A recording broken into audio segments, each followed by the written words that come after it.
अभिषेक जोशी यांच्या मराठी वाचवा अभियानामध्ये सगळ्यांचा मी हार्दिक स्वागत करतो.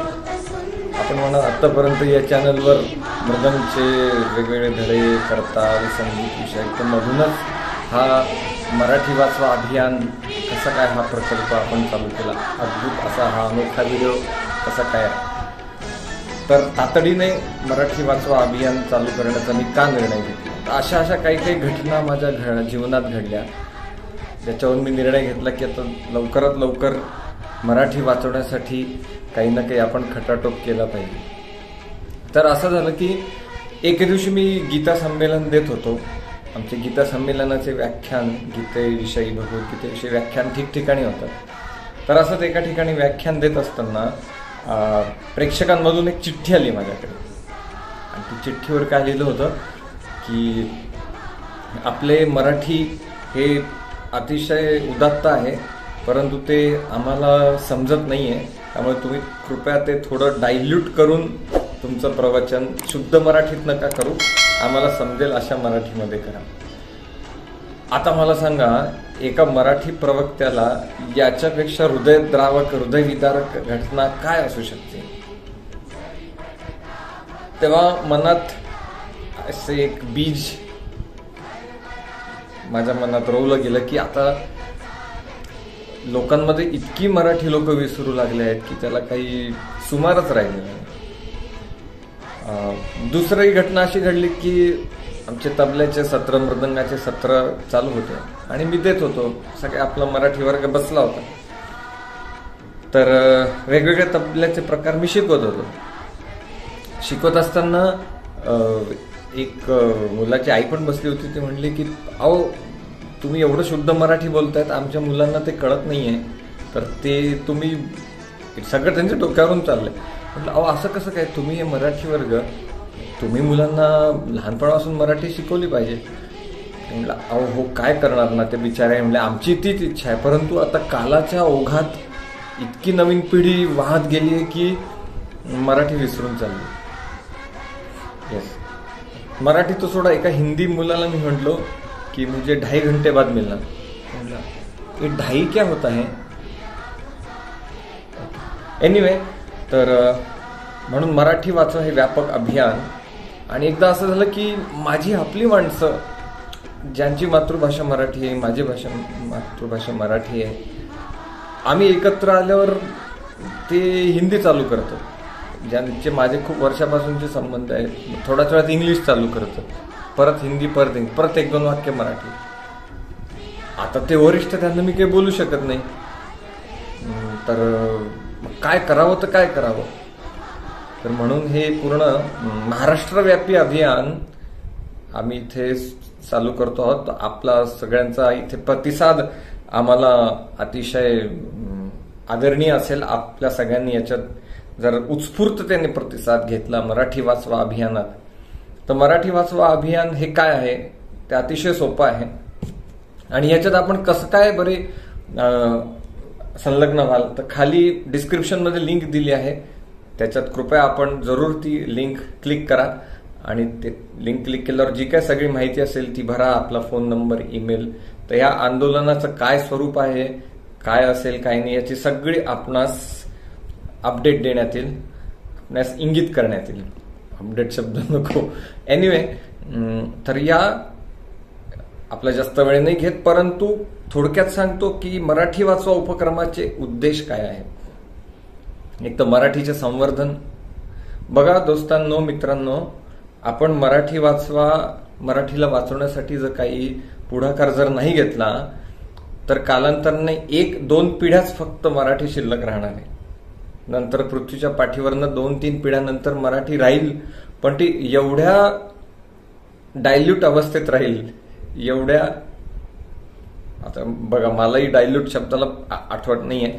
तर अशा पद्धतीने आपण सगळे एकमेकांना मदत करणार आहोत आणि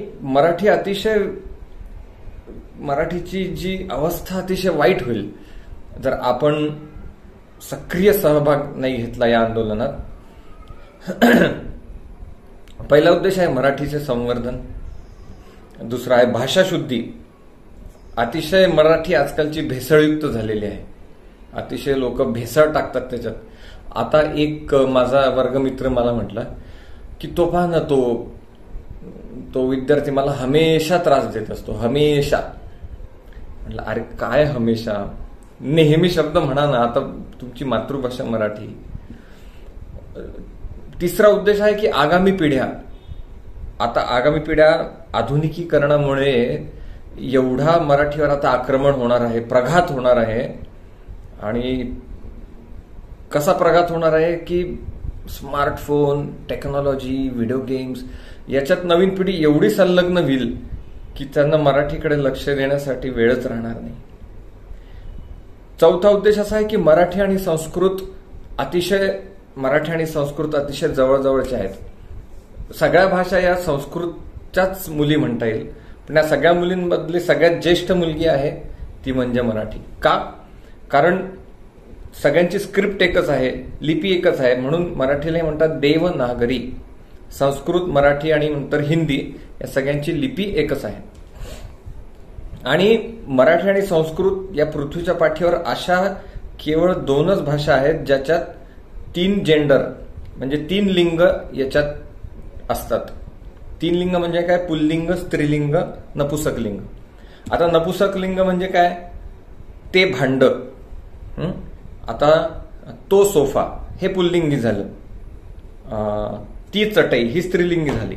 परंतु काही काही गोष्टी अशा असतात ना पुल्लिंगी असतात ना स्त्रीलिंगी असतात. पृथ्वीच्या पाठीवर केवळ अशा 2च भाषा आहेत ज्याच्या नपुसकलिंगीने इंगित केलं जातं. उदाहरणार्थ ते फडकं, ते भांड. आता फडक्याला हिंदीमध्ये ते नाही म्हणता येणार, हिंदीमध्ये पण नपुसकलिंगी नाही आहे. मग ते काय म्हणतात वो कपडा, त्याला पुल्लिंगी करून टाकलं. आणि ते फडकं, ते भांड, हिंदीमध्ये वो बर्तन कहा गया. तर आपलं म्हणतो ते भांड कुठे गेलं म्हणजे नपुसकलिंगी. तर अशा मराठीच्या या काही मराठीचे विशेष या काही मुद्दे आहेत, त्याला आपण फोकस करणं. परत चारित्र्य सुधार असं म्हणतात. आपण जी भाषा बोलतो त्याचा आपल्या चारित्र्यावर खूप फरक पडत असतो. तर इंग्लिश बोलून बोलून बोलून आपलं चारित्र्य आंग्ल भाषांसारखंच व्हायला लागलं आहे. मराठी कशी एक सोज्वळ भाषा आहे, अतिशय सत्वगुणात आहे. तर सोज्वळ भाषा बोलून बोलून बोलून आपणही सोज्वळ होतो. इंग्लिश भाषा इम्पर्सनल आहे. म्हणजे इंग्लिश भाषांमधनं म्हणजे असं म्हणतात की पृथ्वीवरच्या काही देशांमध्ये दारूपिढ्या, फ्रेंचमध्ये दारुडे खूप आहे, पोलंडमध्ये गे म्हणजे आता तुम्हाला माहितीच असेल समलिंगी कामवासनावाले एकच आहे. आणि काही देशांमध्ये मांसाहार, चायनामध्ये मांसाहार खाणारे खूप आहे. तर या सगळ्या देशांच्या ज्या भाषा आहेत त्या भाषांचा प्रभाव त्या व्यक्तिमत्वांवर असतो. आणि इंग्लिश या सगळ्या प्रकारचे जे काही अविद्या आहेत त्यांचा सम टोटल म्हणजे इंग्लिश. म्हणून इंग्लिश बोलून बोलूनही आपण नाती विसरायला लागतो. आपण नात्यांमध्ये रस नाही राहत. फक्त पाश्चात्य लोक कसं शेजारच्यांना विचारत नाही, वर्षानुवर्ष शेजारच्यांना भेटत नाही. परंतु आपल्या गावागावांमध्ये जा बरं, वाडीतला प्रत्येक व्यक्ती प्रत्येकाला ओळखत असतो. तर हे सगळं भाषेचा एक प्रभाव आहे. तर मराठी सोज्वळ भाषा आहे. सोज्वळ भाषा बोलून बोलून आपलंही व्यक्तिमत्व सोज्वळ होईल. मग मराठी साहित्यास हातभार. मराठी साहित्य जे आता लुप्त होत चाललं आहे. काय साहित्य होतं काही वर्षांपूर्वी. सुंदर सुंदर मराठी साहित्यिक म्हणजे पूर्ण पृथ्वीच्या पाठीवर प्रसिद्ध आहेत. परंतु मला नाही वाटत आजकालची पिढी आता त्या साहित्याचा वारसा पुढे नेईल. म्हणून मराठी साहित्यास हातभार म्हणून या मराठी वाचवा उपक्रमाचे उद्देश आहे. आणि भावगीते, मराठी भावगीते किती सुंदर आहेत. परंतु आता हे भावगीते विसरून सगळे पाश्चात्य पॉप आणि रॉक. पॉप म्हणजे काय? जे खूप पॉप ऐकून पापी बनतात पॉप. तर परंतु मराठी भावगीतं म्हणजे किती सुंदर आहे. जसं की फिरत्या चाकावरती देशी मातीला आकार, विठ्ठला तू वेडा कुंभार, विठ्ठला तू वेडा कुंभार. की विठ्ठला तू वेडा कुंभार, म्हणजे भगवंताशी किती जवळचं नातं आहे. की कुंभार म्हणजे काय, कुंभार काय करत असतो, मडके घडवत असतो. तसंच हा एक वेडा कुंभार आहे. काय बनवतो, पूर्ण सृष्टीची तो उत्पत्ती करतो. एका वाक्यात पूर्ण भगवद्गीतेची जी तत्वज्ञान एका वाक्यात, एका भावगीतात. तर अशा पद्धतीने मराठी वाचवा हे उपक्रमाचे उद्देश आहेत. तर हे उपक्रम आमचे 10 टोटल उपक्रम आहे, 10. तर आपल्या निवेदन यात सक्रिय सहभाग घ्या. मी पुन्हा एकदा रिपीट करतो, डिस्क्रिप्शन मध्ये लिंक दिली आहे. आपल्याला या आंदोलनात सामील व्हायचं असेल तर या लिंकमध्ये आपली सगळी माहिती लिहा. आपल्याला या आंदोलनाविषयी वेगवेगळे अपडेट्स लवकरच मिळायला सुरुवात होईल. तर युट्यूबद्वारे जनजागृती. आजकाल सगळं युट्यूबवर आलेलं आहे. काही पाककृती युट्यूबवर, गणित शिका युट्यूबवर, संगीत शिका युट्यूबवर, करमणूक युट्यूबवर. तर म्हणून युट्यूबद्वारेच आपण जनजागृती करू शकतो. मराठी वाचवा या आंदोलनाविषयी युट्यूबद्वारे जनजागृती करू शकतो. प्रचलित शब्द, काही मराठीमध्ये अतिशय सुंदर शब्द आहेत जे इतर कुठल्याच भाषेत नाही आहेत. एकदम एका वाक्यात लगेच मर्म कळतं. समजणे वाले को इशारा काफी. ते आपण आजच्या सत्रामध्ये ते पण काही प्रचलित शब्द बघणार आहोत. प्रचलित म्हणी म्हणजे आपला तो बाब्या, दुसऱ्याचं ते कार्टर. एका वाक्यात समजतं की हा माणूस स्वतःच्या मुलाला किती आसक्त आहे. आणि प्रचलित म्हणी आणि साप्ताहिक झूम सत्र. प्रत्येक सप्ताहात म्हणजे प्रत्येक आठवड्याला आपण एक वर्ग घेणार आहोत, जेणेकरून आपल्याला मराठीविषयी मार्गदर्शन आणि सगळे एकत्र येऊन काही विचार विमर्श करू. असं नाही की केवळ मीच बोलणार सगळे ऐकणार. आपण सगळ्यांनी काही इनपुट आपल्याकडनं अपेक्षित आहे. एक चर्चासत्र असणार आहे आणि ऑफलाईन पण म्हणजे प्रात्यक्षिक वेगळ्या ठिकाणी पण संमेलनं, सातारा, सांगली, नाशिक, पुणे अशा अनेक ठिकाणी आमचे संमेलनं करण्याचा मानस आहे. आपल्या वरिष्ठांच्या आशीर्वादाने आणि भगवंतांच्या कृपेने तो यशस्वी होईलच. आणि एक संकेतस्थळ म्हणजे काय, संकेतस्थळ म्हणजे वेबसाईट. तो वेबसाईट सुद्धा आपण याची करणार आहोत, जेणेकरून सगळा एका पानात आपल्याला समजेल की हे आंदोलन काय आहे. नियमित लेख लिखाणाचं आजकाल मला लाखातनं एखादा मराठी मुलगा लेख लिहत असेल, लाखातनं एक कन्सिडर करा. आता लेख लिखाण आपल्या बुद्धीला चालना देतं. जसं शरीराचा हे एक्सरसाइज असतो, तसंच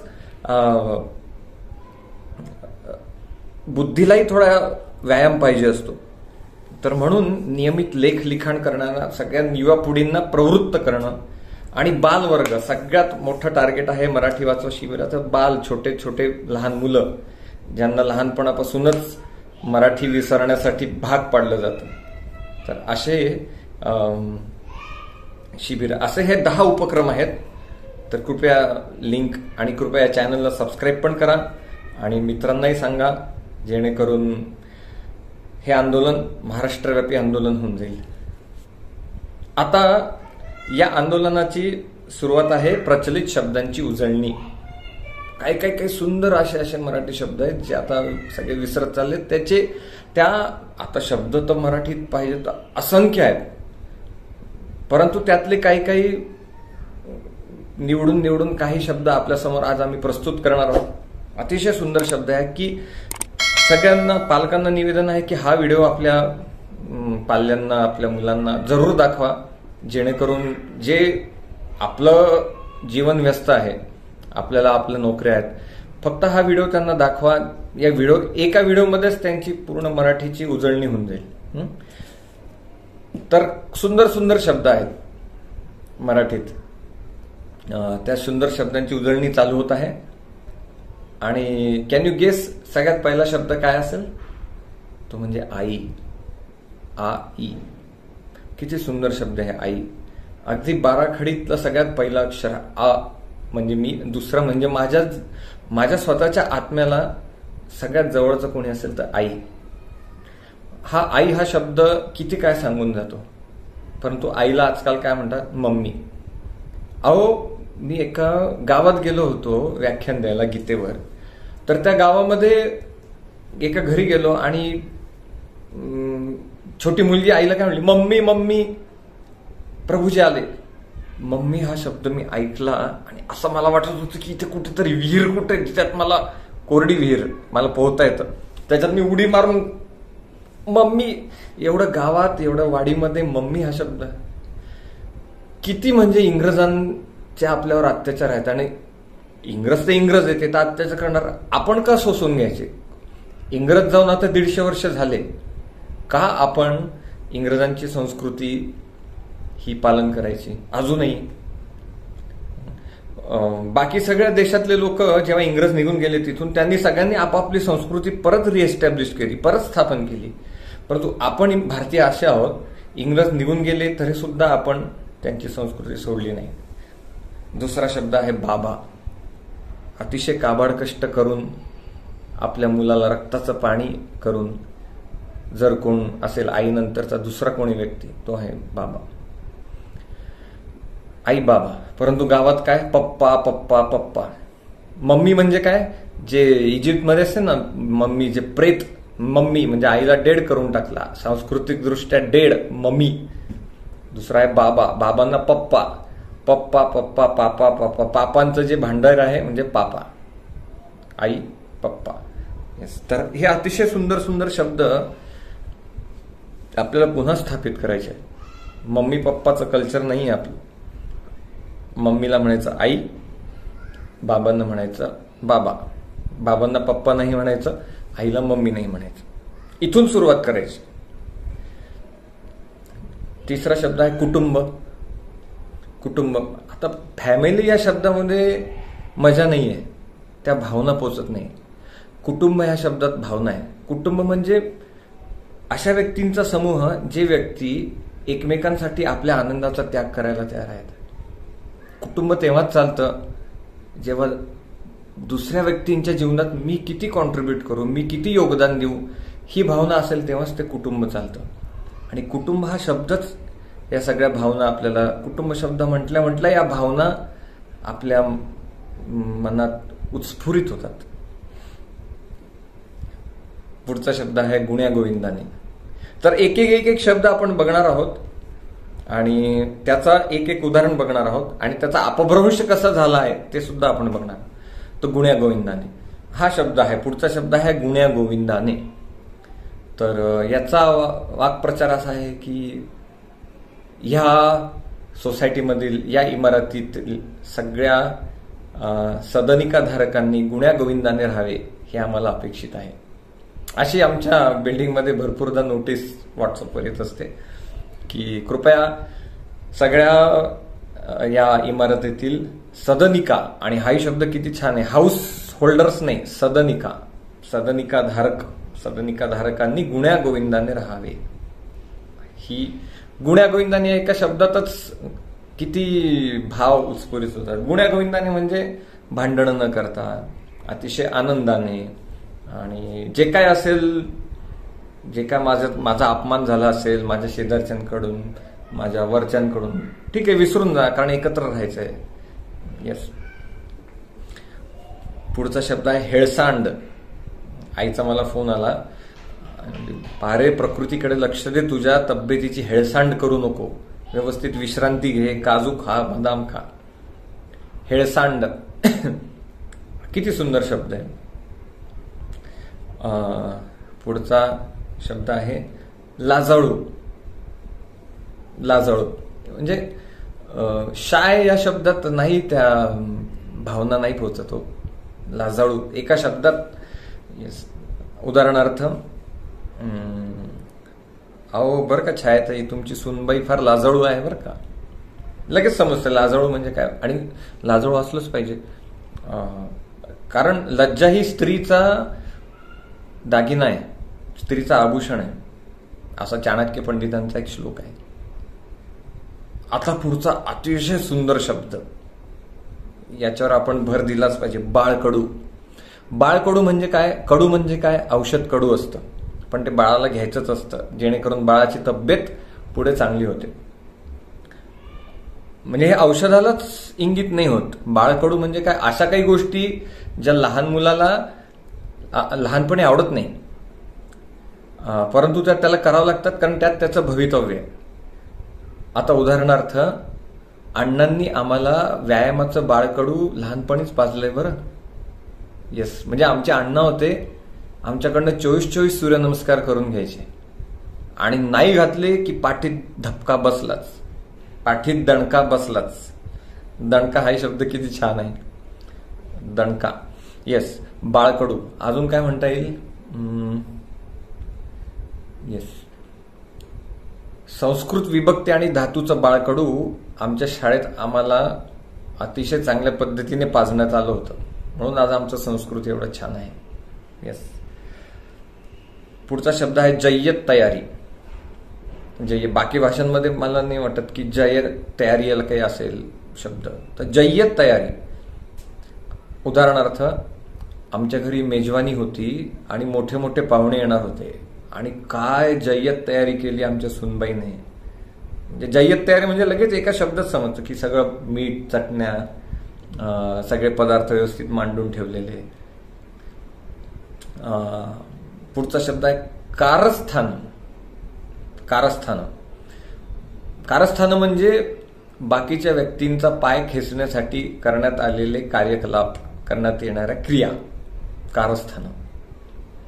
तर उदाहरणार्थ, आमच्या बिल्डिंगमध्ये देशपांडे काका सेक्रेटरी बनणार होते बरं, परंतु हे दुसऱ्या मजल्यावरचे जे 2-3 बिऱ्हाड आहे ना, त्यांनी अशी कारस्थानं केली की त्यांनी नाही होऊ दिलं. आता बिऱ्हाड हाही शब्द, घर आणि बिऱ्हाड, बिऱ्हाड हा शब्द लगेच सांगतो की घर म्हणजे बिऱ्हाड. बिऱ्हाड म्हणजे घर जिथे लोक राहतात, जिथे कुटुंब राहतात. पुढचा शब्द आहे लंपट. काय लंपट माणूस आहे हा, मुली दिसल्या की घुसला तिथे. आमच्या कॉलेजमध्ये असाच एक, महाविद्यालयात असाच एक स्त्री लंपट माणूस होता. तर त्याच्यावर मुलींनी एक म्हणच रचली होती. काय? सद्दाम हुसेन, सद्दाम हुसेन, मुलींच्या घोळक्यात मुद्दाम घुसेन. यस. पुढचा अतिशय सुंदर शब्द आहे तारांबळ. तारांबळ उडाली. तारांबळ म्हणजे काय की हे काय करू, हे करू का ते करू. आता उदाहरणार्थ, पाहुणे 10 वाजता येणार होते नाश्त्याला, परंतु असं झालं की ते 9 वाजताच येऊन लागले आणि आमची उडाली ना तारांबळ. ना स्वयंपाक तयार, ना काही गरम पदार्थ तयार, तारांबळ उडून गेली. पुढचा शब्द आहे बाळंतीण. बाळंतीण हा शब्द सुंदर आहे. गरोदर ह्या शब्दात त्या भावना नाही पोचत. बाळंतीण म्हणजे काय, अशी एक सोज्वळ स्त्री. सोज्वळ हा शब्द किती छान आहे. सोज्वळ स्त्रीची जिला आता बाळ होणार आहे, बाळंतीण. आमच्या आईच्या आजीने 70 बाळणपण केले होते. बाळंतीण शब्दापासून तो बाळणपण. बाळणपण करणं म्हणजे काय, जेव्हा एखादी गरोदर स्त्री आपल्या घरी येते तर तिची काळजी घेणारी कोणीतरी एक सतत पाहिजे असते, त्याला बाळणपण करणं असं म्हणतात. आमच्या पणजीने 70 बाळणपण केली बरं का. म्हणजे मामाची मुलं, आत्याची मुलं, काकूची मुलं, जे कोणी बाळंतीण व्हायचं, बाळणपण करण्यासाठी आमच्या पणजीकडे यायचं. पुढचा शब्द आहे पुरवठा. पुरवठा. पुरवठा म्हणजे तुम्हाला काही गोष्टी सतत दिल्या जाणे, काही कमी नाही पडू देणे. उदाहरणार्थ, आमच्या इमारतीत पाण्याचा पुरवठा मुबलक प्रमाणात असतो. पाणी पुरवठी पडत असतं, कमी नाही पडत. आणि पुढचा शब्द आहे खतपाणी. आता खतपाणी म्हणजे असं नाही की केवळ तुम्हाला शेतांमध्ये झाडांना खत घालायचंय पाणी, ते तर आहेच, झाडांना खत पाणी घालणे, परंतु खतपाणी याचा अजून एक वाक्प्रचार आहे. काय आहे की उदाहरणार्थ, आमच्या इमारतीमध्ये फ्लॅट नंबर 5 आणि 6 यांच्यात इतकं वितुष्ट वाढलं आणि काही दिवसांपूर्वीच अशी जी घटना घडली, त्या वितुष्टाला अजून खत पाणी घालण्यात आलं. अजून एक उदाहरण की ह्या कोरोनामुळे भ्रष्टाचाराला अजून खत पाणी घालण्यात येत आहे. कोरोनाच्या नावाखाली ट्रॅफिक पोलीस लुटत आहेत, पोलीस लुटत आहेत, हॉस्पिटलमधले डॉक्टरच लुटत आहेत. या कोरोनामुळे खतपाणी. पुढचा शब्द आहे पाणी मुरणे. पाणी मुरणे. पाणी मुरणे म्हणजे कुठेतरी काहीतरी गडबड चालू आहे बरं का. उदाहरणार्थ, अमुक पतसंस्थेमध्ये पैशाची चोरी होते आहे, नक्कीच कुठेतरी पाणी मुरतंय. नक्कीच कुठेतरी पाणी मुरतं म्हणजे कोणीतरी आपल्यातलाच माणूस हळूहळू पैसे चोरून नेतोय. पुढचा शब्द आहे पितळ उघडे पडणे. हेच उदाहरण आपण पुढे घेऊन जाऊ. देवळाली सहकारी पतसंस्थेमध्ये कुठेतरी पाणी मुरत होतं, पैसा चोरी जात होता.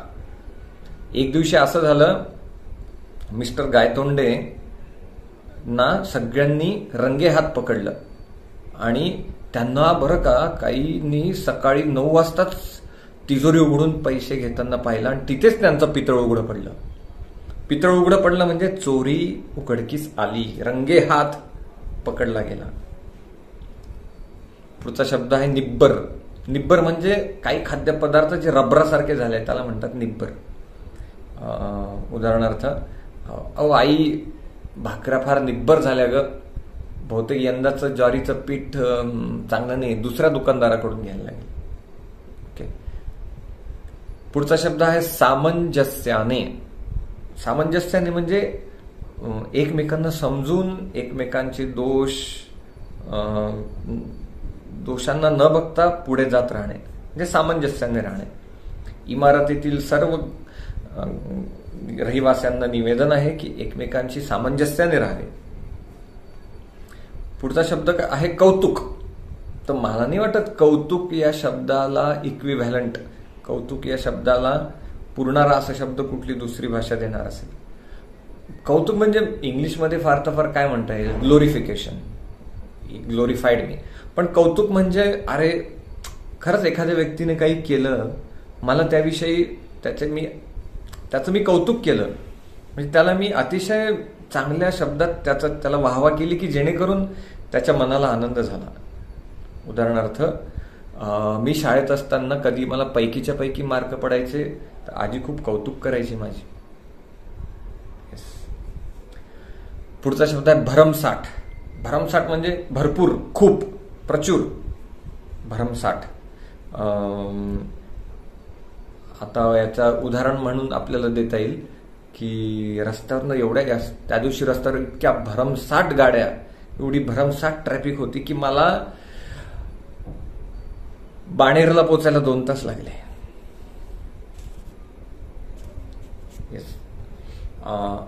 अतिशय सुंदर सुंदर शब्द आहेत मराठीत, आपल्याला माहित नाहीये, प्रचलित आहेत.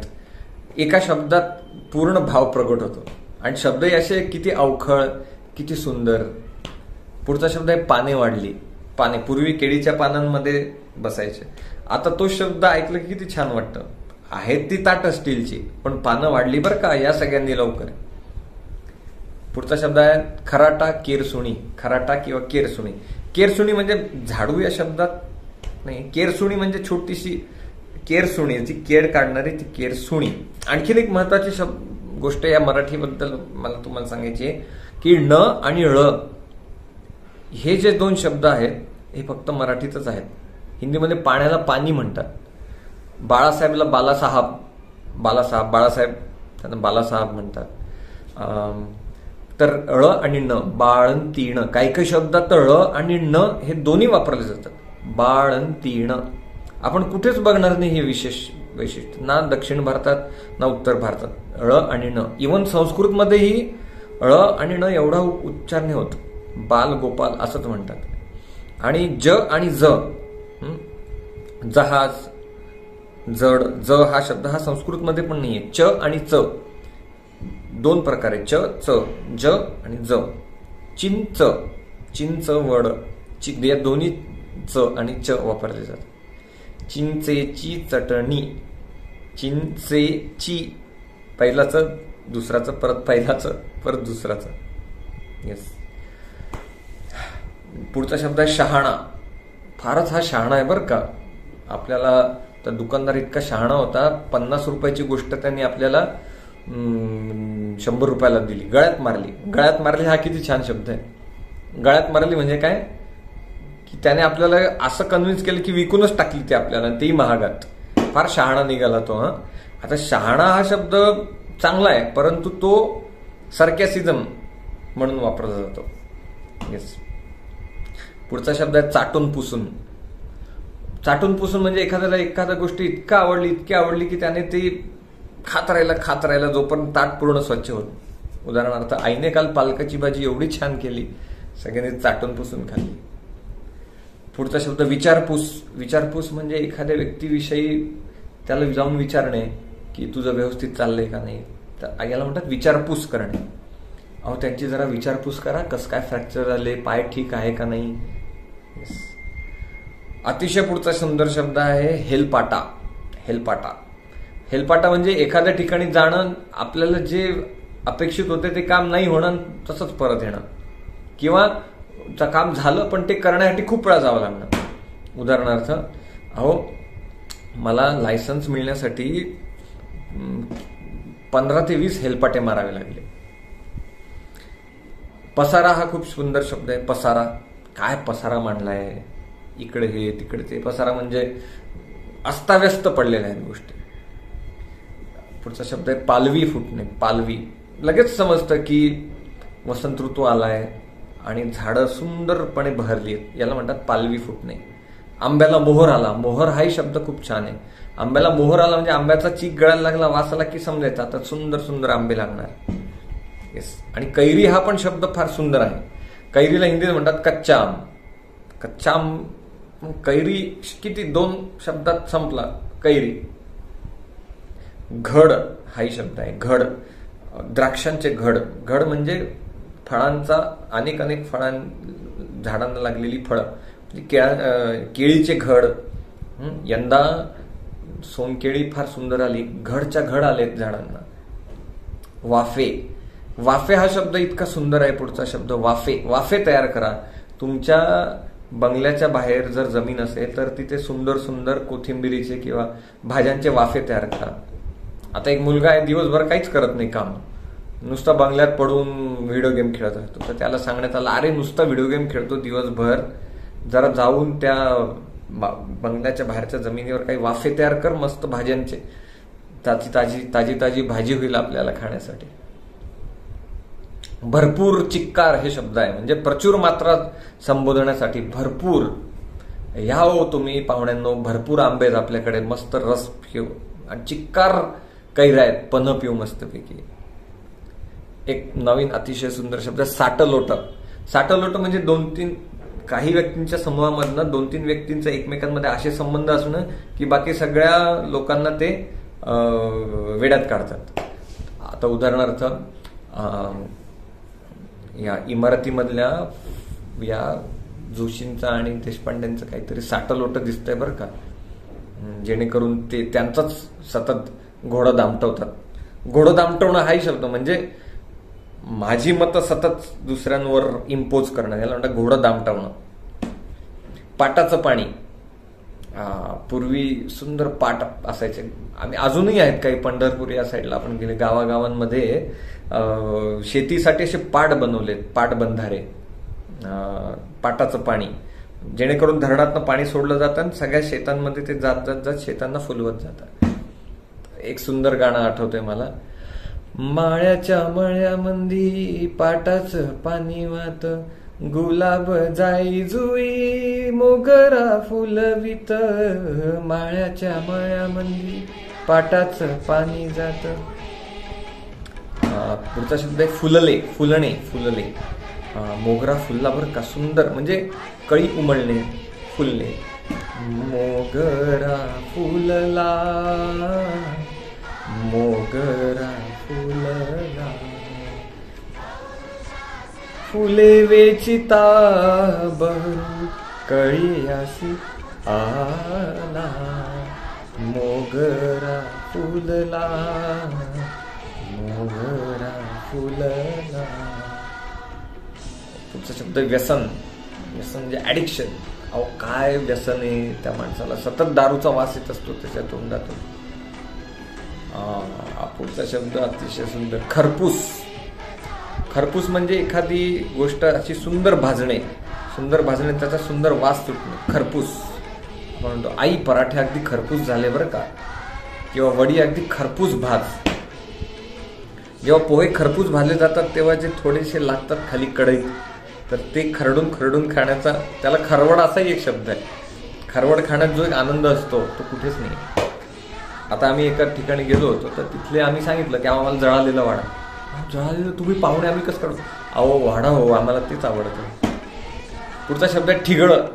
मला नाही वाटत ठिगळ याला इंग्लिशमध्ये पॅच या शब्दात जास्त नाही संबोधित हो, पण ठिगळ त्याची पॅन्ट एवढी फाटली की ठिकठिकाणी ठिगळ लागली.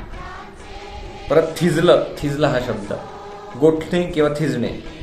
अहो थंडी एवढी होती तेल थिजलं म्हणजे तेल गोठून गेलं. पुढचा शब्द आहे तंगडं. अस्सल मराठी शब्द तंगडं. आता आमच्या एका गीता संमेलनामध्ये एकाचं पाय मोडला आणि तो आला नाही भरपूर दिवस. त्याला म्हटलं अहो का नाही आले? त्यामुळे काय होणार आहे, तंगडं मोडलं, माझा ॲक्सिडेंट झाला, माझा अपघात झाला. तर असे काय अस्सल झटकेदार सुंदर मराठी शब्द आहेत. तर हे सत्र आज इथेच आपण विराम देऊ. मी पुन्हा एकदा रिपीट करतो, कृपया सबस्क्राईब करा या चॅनलला आणि दूरपर्यंत हा व्हिडिओ पोचवा. या संमेलनाविषयी सगळ्यांना सांगा आणि या संमेलनात सामील होण्यासाठी खाली लिंक दिली आहे, त्यात आपण जरूर आपलं नाव रजिस्टर करा. खूप धन्यवाद. तर हे मराठी वाचवा अभियान पूर्ण महाराष्ट्रव्यापी अभियान होईल अशी मी ईश्वरचरणी प्रार्थना करतो.